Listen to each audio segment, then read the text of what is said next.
A woman can smile at her father-in-law's funeral and still be counting the minutes until the rezoning vote. I didn't know that yet. Not on the day this story starts. On that day, I only knew three things. My hands smelled like brake cleaner. My back ached from 11 hours, bent over a stranger's Corvette.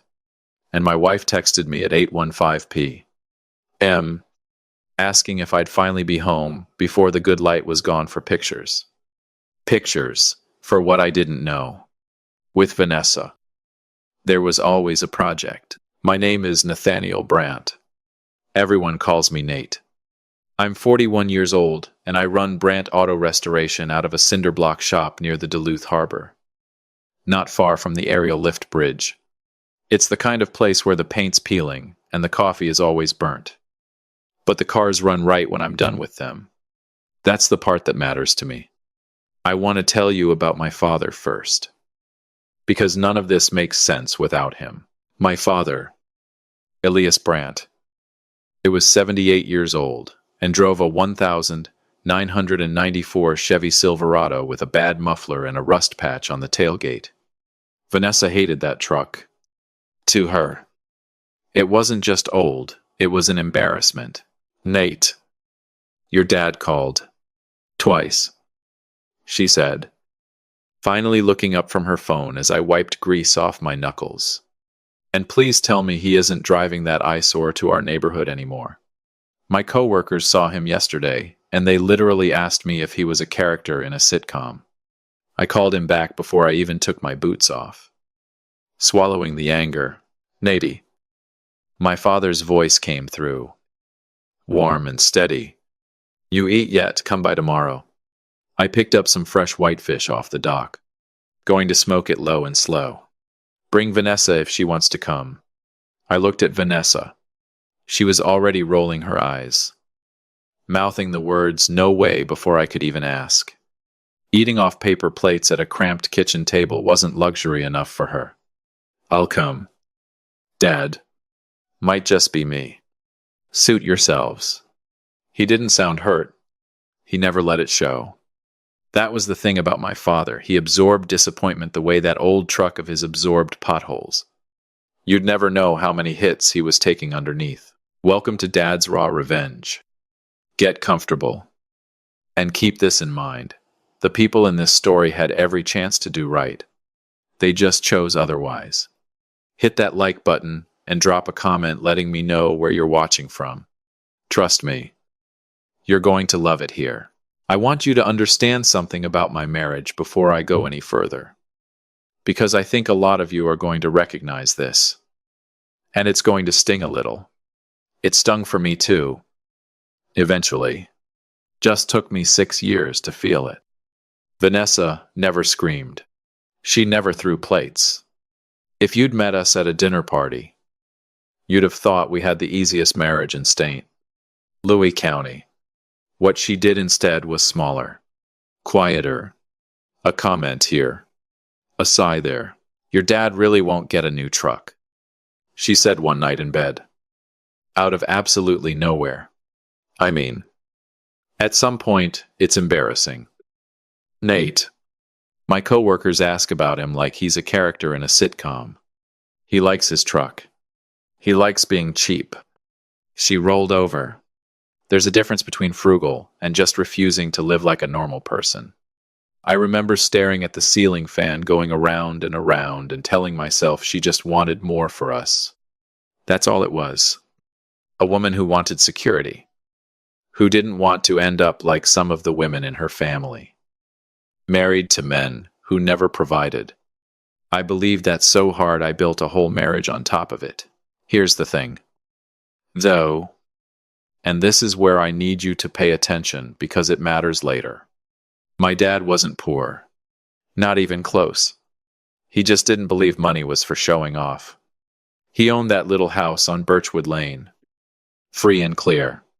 And there was a stretch of shoreline property out past Amnicon Bay, on the Wisconsin side, that he'd bought decades ago for next to nothing. Back when nobody wanted lake-adjacent land that flooded every spring. He never talked about it. Never bragged. I only knew about it because I used to go fishing out there with him as a kid. Vanessa didn't know about the land at all. Not yet. Summer turned into early September that year, the kind of Duluth stretch where the lake finally warms up just enough to swim in before the cold rolls back down from Canada. I was working 6 days a week at the shop. Restoration season means everybody suddenly remembers they've got a project car rotting in the garage. My father, though he'd never say it, had slowed down. Little things. He'd get winded walking from the truck to the mailbox. He started declining our smoked fish nights, saying his stomach wasn't right, probably just old age catching up. He told me on the phone in late August, laughing it off. Nothing a little brandy won't cure. I laughed with him. I actually laughed. Because that's what you do when you can't imagine the alternative. You laugh and you tell yourself he will get better.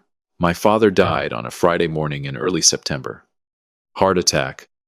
Sitting in his kitchen. Coffee still brewing.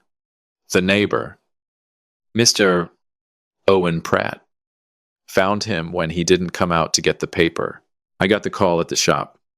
Hands covered in grease. Same as always. And I remember Deacon. My shop hand. Good kid. Archer Lowe. Been with me 4 years. I remember him having to physically catch the wrench I was holding because my hand just stopped working. Everything after that call happened underwater.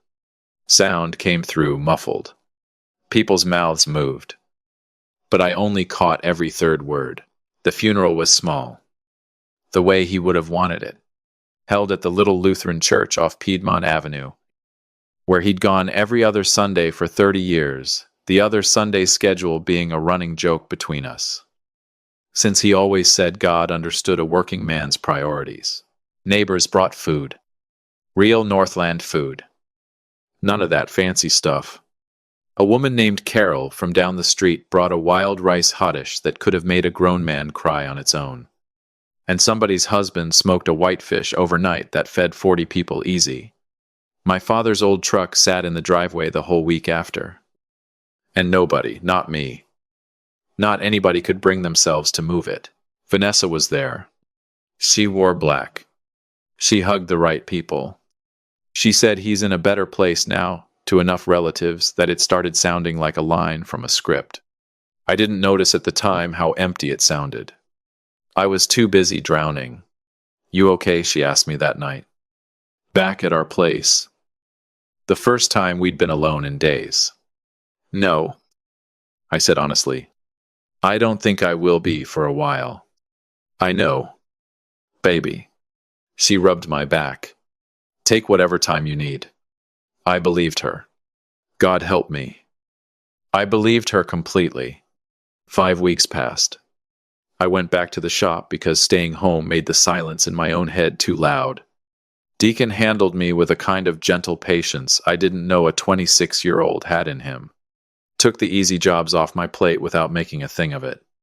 Brought me a coffee every morning without asking if I wanted one. You don't got to be here, boss, he told me one afternoon. Nobody blame you for taking time. I need the noise. I told him. The quiet's worse. At home. Though, there was no escaping it. Every corner of that house had my dad's fingerprints somewhere.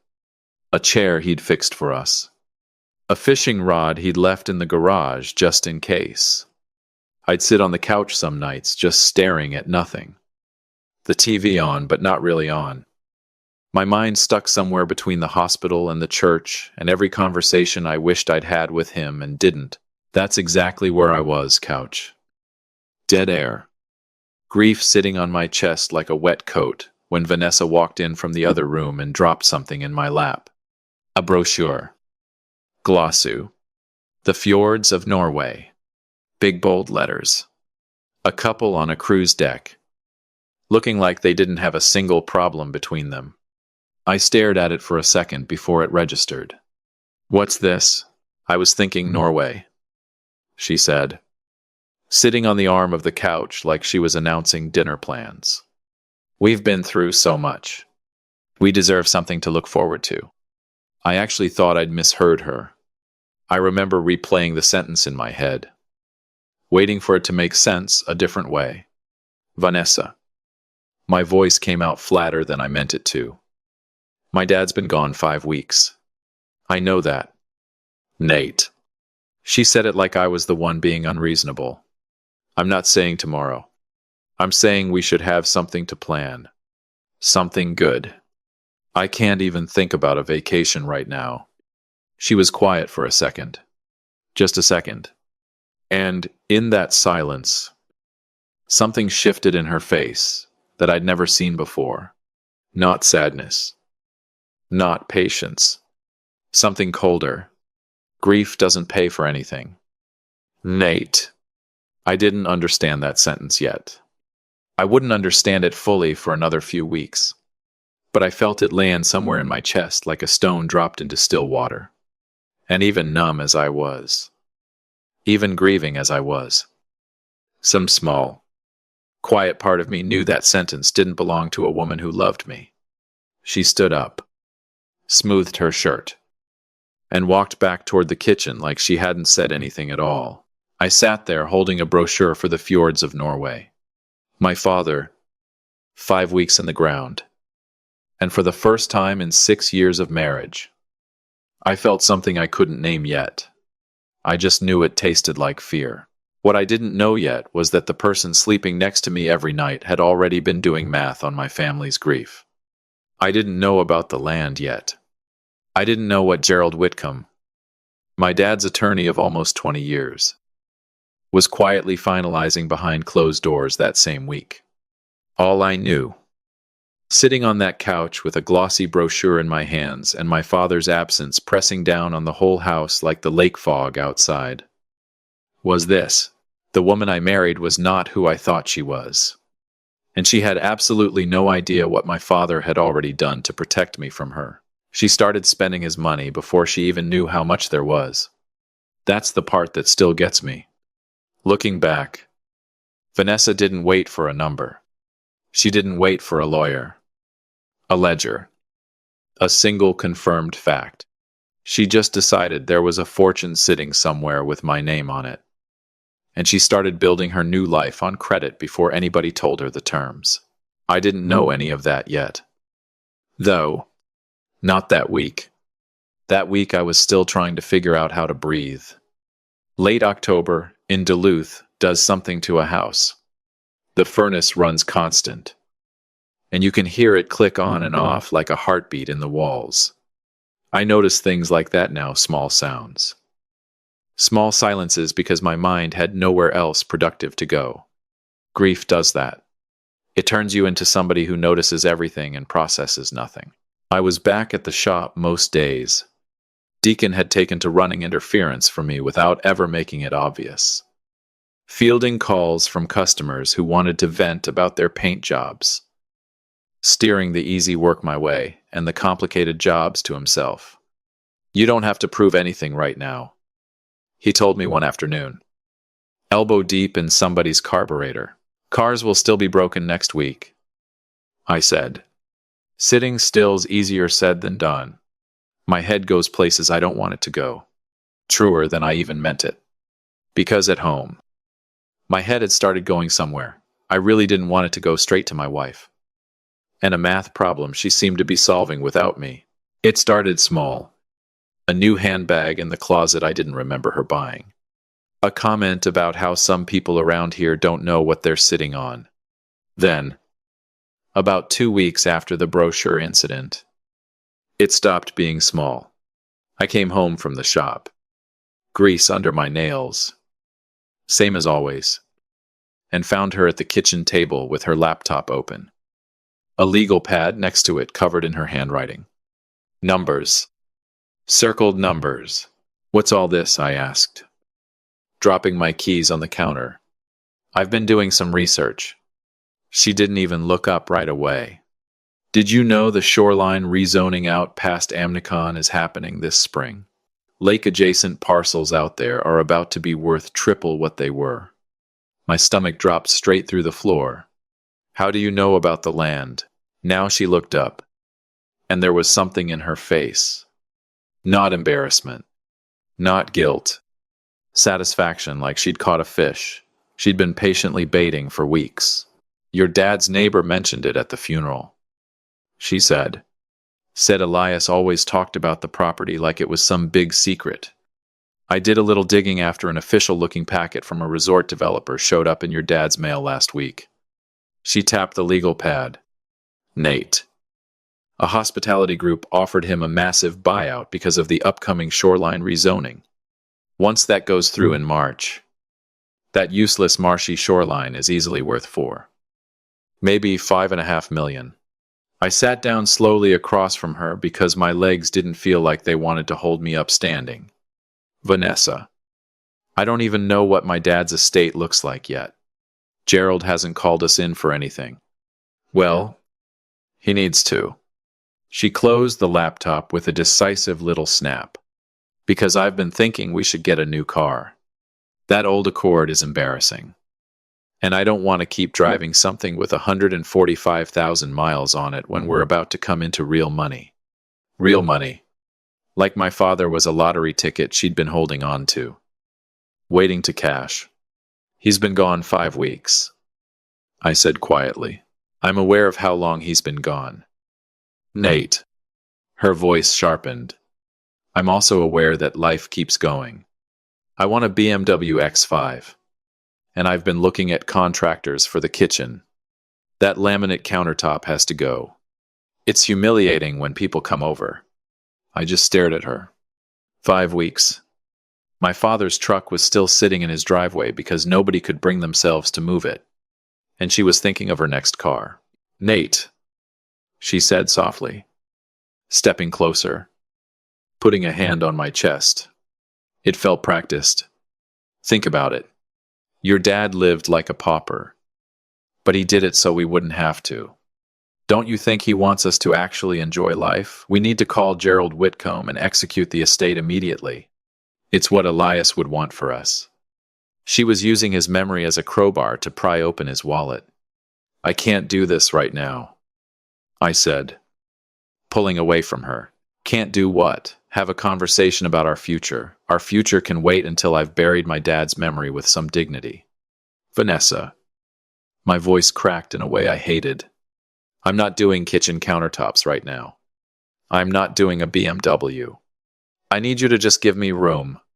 She didn't say anything else that night. But I noticed she didn't close the legal pad either. She just moved it to the counter in plain sight.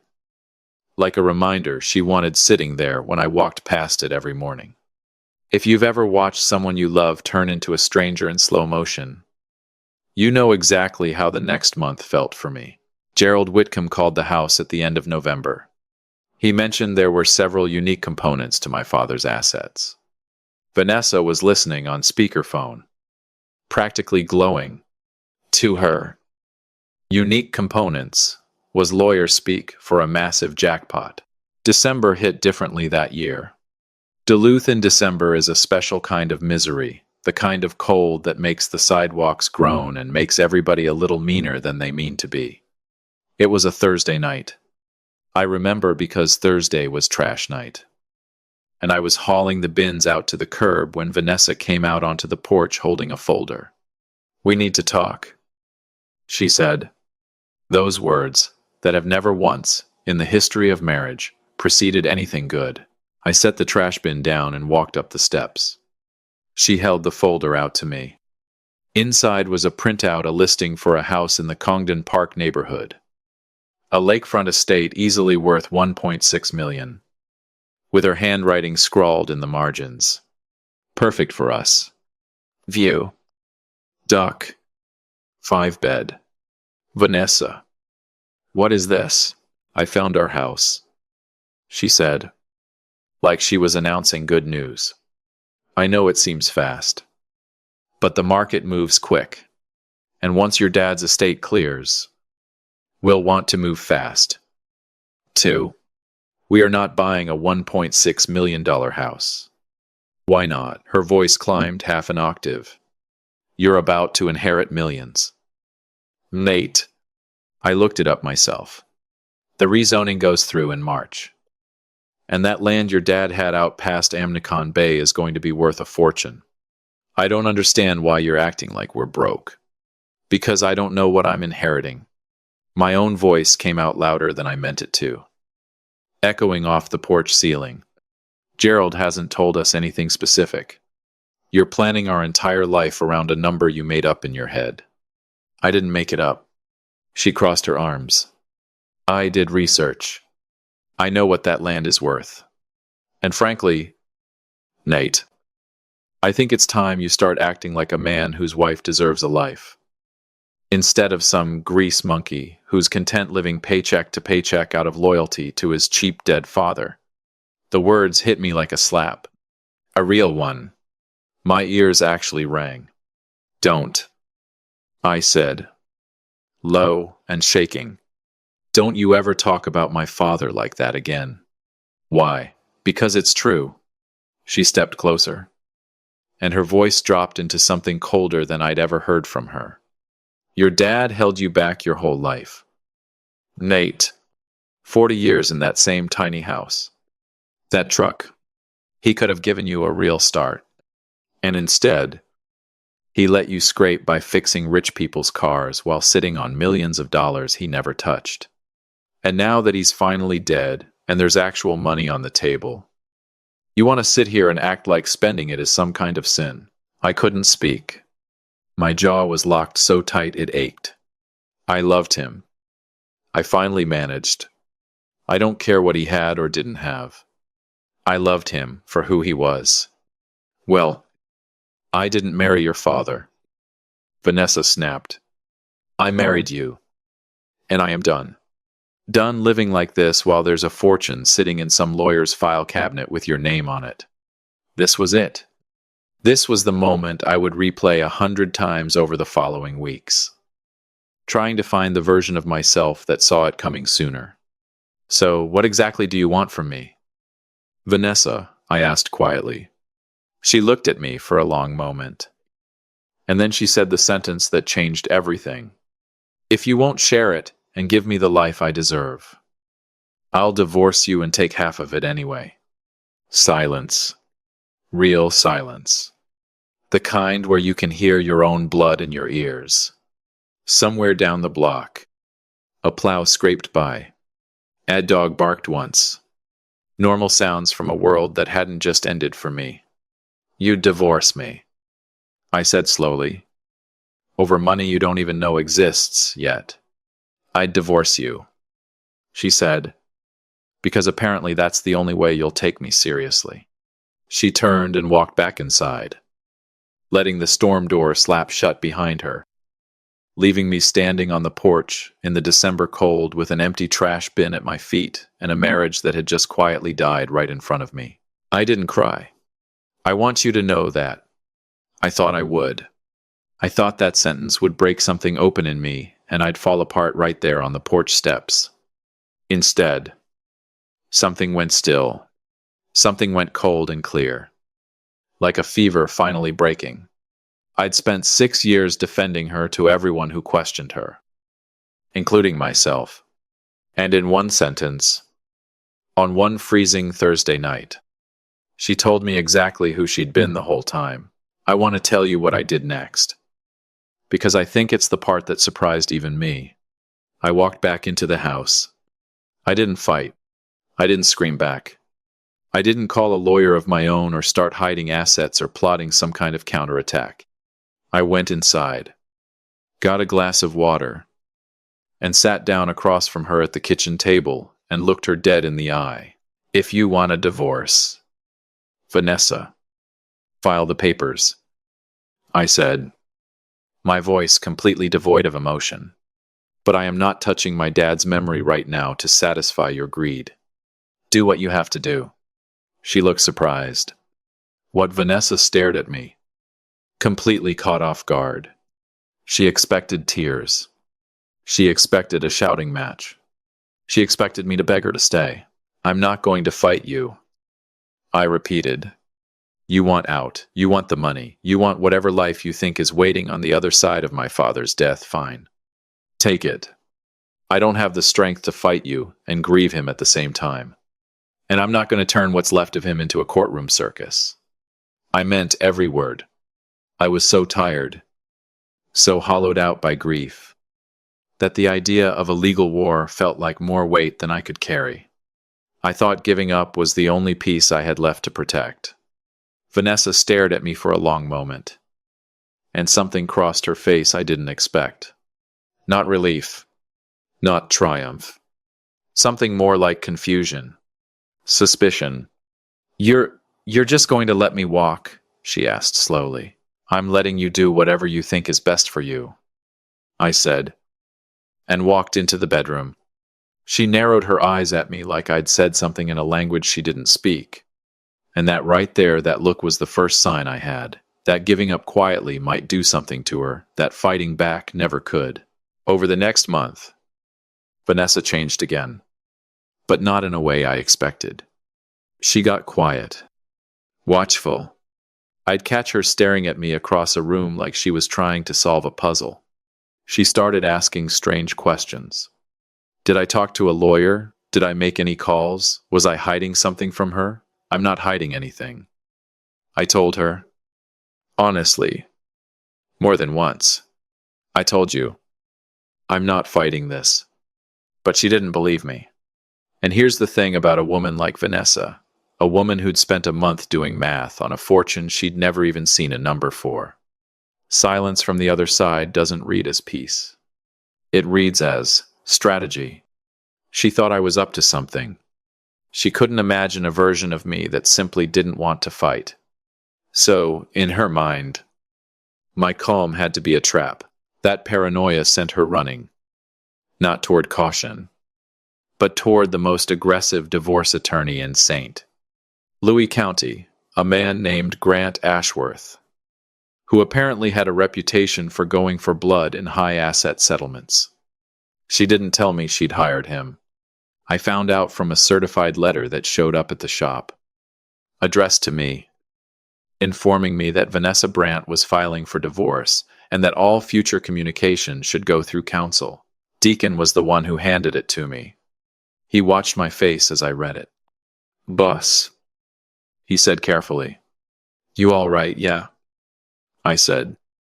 And I meant it in a strange, quiet way that surprised me. "Yeah, I think I actually am." What I didn't know, what I wouldn't find out until much later, was what Vanessa was doing behind the scenes during those same weeks. She'd already maxed out our joint emergency cards to put a non-refundable deposit on that Congdon Park house, banking on the inheritance to cover it. She bought a massive luxury wardrobe on credit. And she completely drained our business operating account to hand Grant Ashworth a heavy 5-figure retainer. She gambled every single cent we actually owned on a promise she made to herself. She assured him I was sitting on millions. And Ashworth took the case eagerly, fully expecting to petition the court to make me cover all of her astronomical legal bills once the land value was uncovered. She was building an entire future on a number nobody had confirmed, spending money she didn't have, on a promise nobody had made her. If you have been listening for a while, drop your thoughts in the comments. Hit the like button while you're at it. And be sure you're subscribed. Gerald Whitcomb, meanwhile, had gone quiet. No calls. No updates. Nothing beyond a short letter, confirming that estate matters would be addressed at the appropriate time in the appropriate setting. I didn't think much of it. I figured it was just how these things work, slow, bureaucratic, indifferent to the emotional wreckage happening in the houses of the people waiting on them. I had no idea my father had been 3 steps ahead of all of us since long before he ever got sick. The settlement meeting got scheduled for the second week of February. Vanessa's lawyer's office was in a sleek glass tower overlooking the Duluth Harbor, the kind of place with a lobby that smells like money and ambition. Vanessa called me the night before, her voice tight with something that almost sounded like nerves. "Tomorrow's the day," she said. "I hope you're ready to be reasonable." "I told you," I said. "I'm not fighting you." "Vanessa." "Good," she said. Because I already know what I want. I didn't sleep that night. Not because I was scared of what she wanted. I'd made my peace with letting it go weeks ago.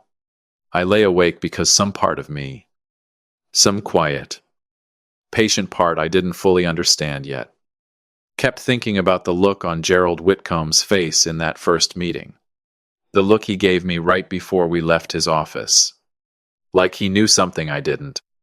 Like my father had left something behind that none of us, not me, not Vanessa, not even her expensive lawyer with his contingency fee dreams were prepared for. The next morning, I put on the same flannel button-down I'd worn to my father's funeral. I didn't bring a lawyer. I didn't bring a single document. I walked into that glass tower on the harbor with nothing but an empty folder tucked under my arm. And I took the elevator up to the 8th floor, where Vanessa was already waiting, wearing a brand new designer coat and a smile that told me she believed completely that she'd already won. She had no idea what was waiting behind that conference room door. And neither, really, did I. A grease monkey with an empty folder just watched $1 million dream die in real time. That's not me bragging. I want to be clear about that before I tell you what happened in that room. I walked in broken, grieving, and ready to lose everything without a fight. Losing my father meant I had lost everything already.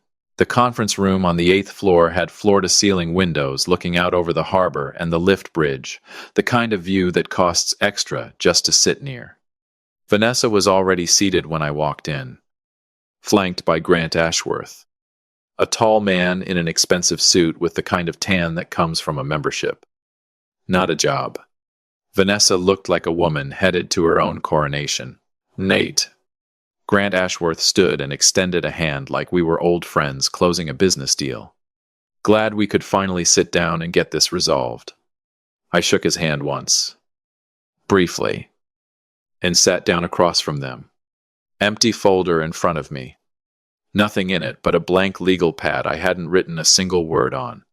"Where's your attorney?" Vanessa asked, glancing at the door like she expected someone to walk in behind me. "Didn't bring one." She and Grant Ashworth exchanged a look I recognized instantly, even numb as I still was. It was the look of two people who thought they'd just won something before the game had even started. "All right, then," Grant said, settling back into his chair. A folder opened in front of him, thick with papers. "Let's not waste anyone's time. My client is prepared to discuss an equitable division of marital assets, which, given the size of the estate in question, we anticipate I'm not fighting it," I said quietly. He paused. "I'm sorry. Whatever she wants, the land, the house, whatever's in that estate, I'm not going to fight her for it." My voice came out flat, tired. Exactly the way I felt. "I just want this over with." I meant it. Every word. 5 months of grief had hollowed me out so completely that the idea of fighting for money felt obscene. Like haggling over the price of a coffin. Vanessa's face lit up like Christmas morning. She reached over and squeezed Grant Ashworth's forearm, an actual physical gesture of triumph. Like she couldn't help herself. Grant allowed himself a small, satisfied smile. The kind of smile a man gives when he can already see his percentage cleared in his bank account. "Well," Grant said, straightening his tie, "that certainly simplifies things. If we could just get a formal accounting of the estate assets from the executor, we can move to finalize." That's when the side door opened. Gerald Whitcomb walked in wearing the same charcoal suit he'd worn to every meeting I'd ever had with him, carrying a slim leather folder under one arm.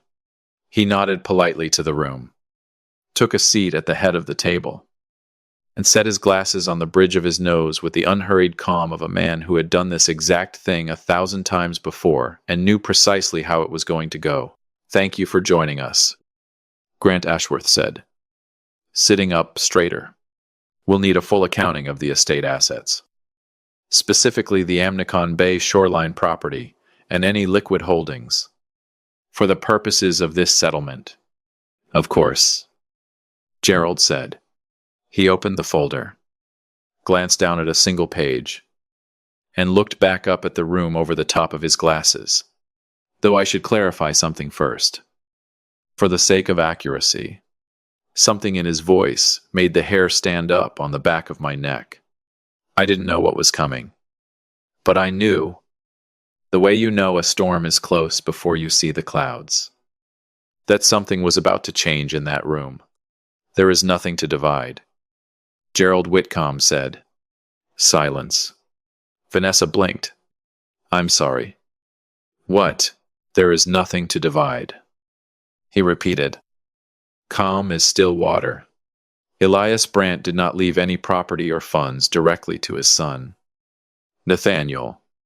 Approximately 9 years ago, Elias placed all of his assets, the Amnicon Bay property included, into an irrevocable testamentary trust, managed entirely by our firm on behalf of a beneficiary structure that does not include direct ownership by Nathaniel Brandt.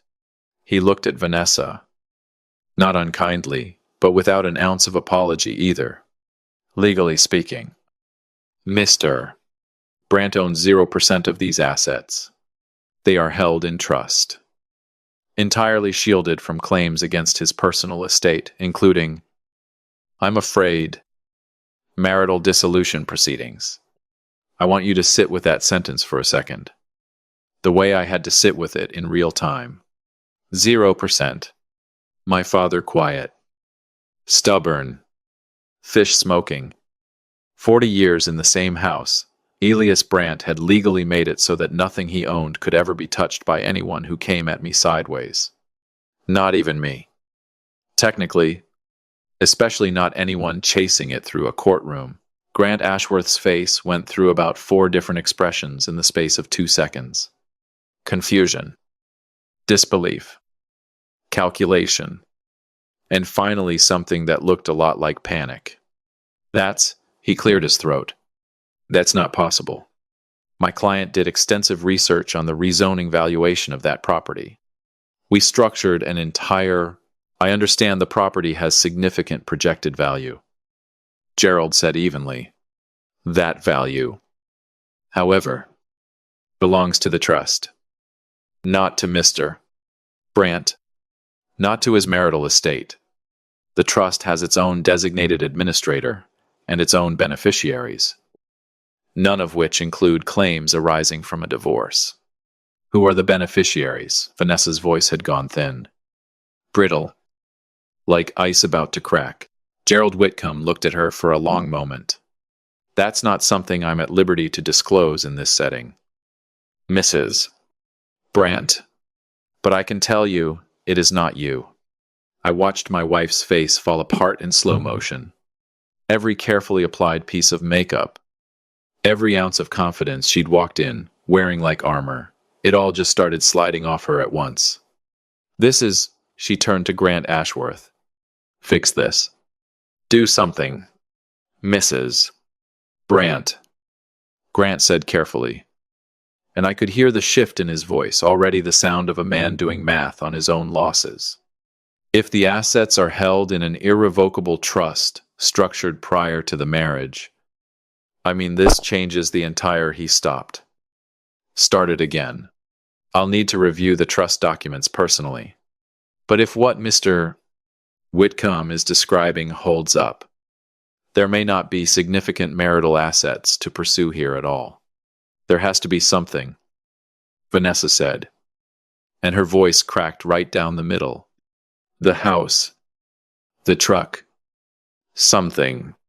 The house on Birchwood Lane and the vehicle are both part of the same trust structure, Gerald said, as is nearly everything else your father-in-law owned at the time of his passing. I sat there quietly through all of it. And I want to be honest with you, I didn't feel triumphant. I didn't feel vindicated. Not yet. I mostly just felt my father's presence in that room. Like he'd somehow found a way to reach through 9 years and 1 funeral and put his hand on my shoulder one more time. Grant Ashworth closed his folder slowly. The papers inside it suddenly worth nothing at all. I watched him do the math in real time, the contingency fee he'd been counting on. The percentage of millions that had just evaporated into a legal structure none of his research had accounted for. Mrs. Brandt, he said quietly, I think we need to speak privately. No. Vanessa's voice climbed, sharp and desperate. No. There has to be a number. There has to be. Nate. Tell them. Tell them about the land. Tell them what you told me. I never told you anything. Vanessa. My voice came out steady. Steadier than I expected. You did the research yourself. You made the plans yourself. You threatened to divorce me over money that was never mine to give you. And there it was, the moment I finally understood the full shape of what my father had done. He hadn't just protected his land. He'd protected me from a version of my own marriage I'd been too in love to see clearly. He built a wall around everything he owned years before he ever got sick. Because somewhere along the way, quietly, without ever saying a word to me, he'd figured out exactly who Vanessa really was. Gerald Whitcomb closed his folder and stood. I believe my part in this meeting is concluded. He turned to me, and something in his face softened just slightly, the first crack of real emotion I'd seen from him in 9 years of knowing him. Nate. Before I go, he reached into the leather folder and pulled out a plain white envelope. Sealed. My name written across the front in handwriting I would have recognized anywhere in the world. Blocky. Careful. A little slanted to the left. My father's handwriting. Your father told me to give you this, Gerald said quietly. When this day came, my hands were shaking when I took it. Not from fear, from something closer to awe. He knew. Somehow. Years ago. He knew this exact day was coming. And he'd already written the words he wanted me to read on it. I set the envelope down in front of me without opening it. Not yet. Not in that room. Behind me. The meeting was dissolving into chaos. Grant Ashworth was already gathering his things, muttering something to Vanessa about reassessing representation, which I understood, even in my numb state, to mean he wanted nothing more to do with a client who couldn't pay him what he'd been promised. Vanessa sat frozen, staring at the table, her cream-colored coat suddenly looking less like a coronation gown and more like a costume for a party that had been canceled. This isn't over, she said to no one in particular. This isn't over. I stood up, tucked the envelope into my jacket pocket, and walked out of that room without saying another word. I had only made it about half a block down the sidewalk toward my truck when I heard her boots behind me, fast and uneven on the icy pavement. Nate, Vanessa's voice cracked through the frozen air. Nate. Wait. I stopped. But I didn't turn around right away. When I finally did, she was standing there, mascara starting to streak, designer coat suddenly looking too big for her. You planned this, she said, breathing hard, her breath fogging in the cold. You and your cheap father, you planned this whole thing to humiliate me. Nobody planned anything to humiliate you. Vanessa, I said quietly. My dad protected what was his.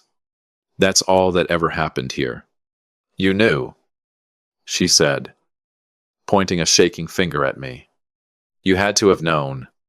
You let me plan a whole life around money that was never even there. I didn't know, I said. And it was the truth. I found out the same time you did. Difference is, I never once threatened to leave you over it. That seemed to land somewhere.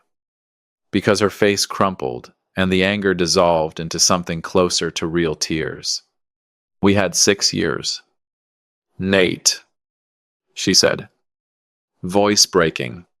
Doesn't that mean anything to you? Are you really going to just walk away from everything we built? I looked at her for a long moment. Really looked. And I realized with a strange kind of calm that I didn't feel anger anymore. I didn't feel much of anything toward her at all. Just a quiet, tired kind of finality. We didn't build anything. Vanessa, I said, you were waiting for something to cash in. I just didn't want to see it. I didn't wait for her response. I walked away, leaving her standing on the icy sidewalk, and found a quiet bench near the harbor walk, brushed the snow off it, sat down, and let the traffic noise and the gulls and the smell of lake water drift over me the way they had my whole life in this city. Behind me, I heard her boots on the pavement again, this time, walking away fast, furious, alone. I didn't watch her go. I didn't need to. I pulled the envelope out of my jacket pocket with hands that had finally stopped shaking. My father's handwriting stared back at me from the front. Just my name. Nady. The only person left alive who still called me that. I opened it carefully, like it might disappear if I moved too fast. Son, if you are reading this, it means I am gone. And your wife has done exactly what I feared she would do. I saw how she looked at my things and how she treated you like a paycheck. I didn't say anything because you loved her so much. And I didn't want to break your heart while I was alive. I chose to protect you this way instead. Take care of yourself. Son, I'm always looking out for you. I read it twice. Then a third time. The harbor traffic kept moving around me. Oblivious. The way the world always keeps moving. No matter how much of yours has just quietly ended and begun again in the same afternoon. My father never said a bad word about Vanessa to my face. Not once in 6 years. He let me love who I loved. And he protected me anyway silently. Patiently. The way he did everything. Without asking for credit. Without needing me to know until the exact moment I needed to know it. That's the kind of man he was. Tears finally came right there on that bench, streaming down and hitting the paper in small, dark spots. I didn't wipe them away. I didn't look in the direction Vanessa had stormed off in. I just pressed the letter against my chest, closed my eyes, and let the grief and the relief and the love all move through me at once, tangled together in a way I don't think I'll ever fully untangle. I miss you so much, Dad. I whispered to the harbor, to the gulls, to nobody and everybody at once. Then I stood up, folded the letter carefully, and put it back in my pocket, close to my chest, right where it belonged. I walked back to my truck alone, not broken, not triumphant. Exactly. Just finally, quietly at peace, walking toward a future my father had built for me, long before I ever knew I'd need it, and leaving behind a woman who'd spent 6 years waiting for a fortune that was never, not for one single day, going to be hers. Here's the part where most people expect me to gloat. I didn't. I couldn't. Grief doesn't leave room for gloating. But karma, it turns out, doesn't need an audience to do its job. Vanessa showed up to the final hearing with a court-appointed attorney, because Grant Ashworth had already dropped her. My lawyer laid out the bank statements seamlessly, because she had drained my business operating account and maxed our joint cards on luxury clothes and an aggressive lawyer, all in contemplation of a divorce. The judge didn't pull any punches. He ruled it a malicious dissipation of marital assets. The court ordered her to pay back every single cent she'd taken from my shop and legally assigned 100% of that accumulated debt solely to her name. The aftermath came fast after that. Last I heard, she's working double shifts at a mid-tier insurance office just to keep up with the interest payments on a mountain of debt. The country club acquaintances she was so desperate to impress found out she was completely broke, and the luxury lifestyle she tanked her marriage for evaporated before it ever began. Nobody returns her calls anymore. I drove back to the shop with the windows down despite the cold, just to feel something. The lake air pouring in. I still run Brandt Auto Restoration, I still get grease under my nails every day. He didn't leave me a fortune. He left me free. And honestly, that is worth a whole lot more. If you enjoyed this story, hit that like button, subscribe, and drop a comment below. Let me know where you're watching from. I will see you on the next one.